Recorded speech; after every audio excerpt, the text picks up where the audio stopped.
1 Samuel chapter 8. Now it came to pass when Samuel was old that he made his sons judges over Israel.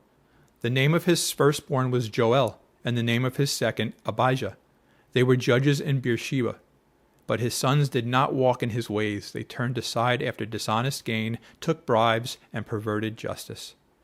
Then all the elders of Israel gathered together and came to Samuel at Ramah and said to him, Look, you are old, and your sons do not walk in your ways. Now make us a king to judge us like all the nations. But the thing displeased Samuel when they said, Give us a king to judge us. So Samuel prayed to the Lord, and the Lord said to Samuel, Heed the voice of the people and all that they say to you, for they have not rejected you, but they have rejected me, that I should not reign over them. According to all the works which they have done since the day that I brought them up out of Egypt, even to this day, with which they have forsaken me and served other gods, so they are doing to you also. Now therefore heed their voice. However, you shall solemnly forewarn them and show them the behavior of the king who will reign over them. So Samuel told all the words of the Lord to the people who asked him for a king. And he said, This will be the behavior of the king who will reign over you. He will take your sons and appoint them for his own chariots and to be his horsemen, and some will run before his chariots.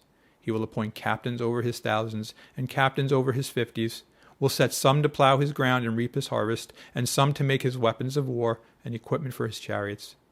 He will take your daughters to be perfumers, cooks, and bakers, and he will take the best of your fields, your vineyards, and your olive groves, and give them to his servants. He will take 1/10 of your grain and your vintage, and give it to his officers and servants. And he will take your male servants, your female servants, your finest young men, and your donkeys, and put them to his work. He will take 1/10 of your sheep, and you will be his servants. And you will cry out in that day because of your king whom you have chosen for yourselves, and the Lord will not hear you in that day.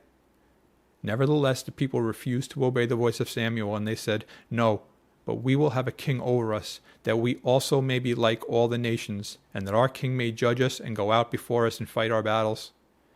And Samuel heard all the words of his people, and he repeated them in the hearing of the Lord. So the Lord said to Samuel, Heed their voice, and make them a king. And Samuel said to the men of Israel, Every man go to his city.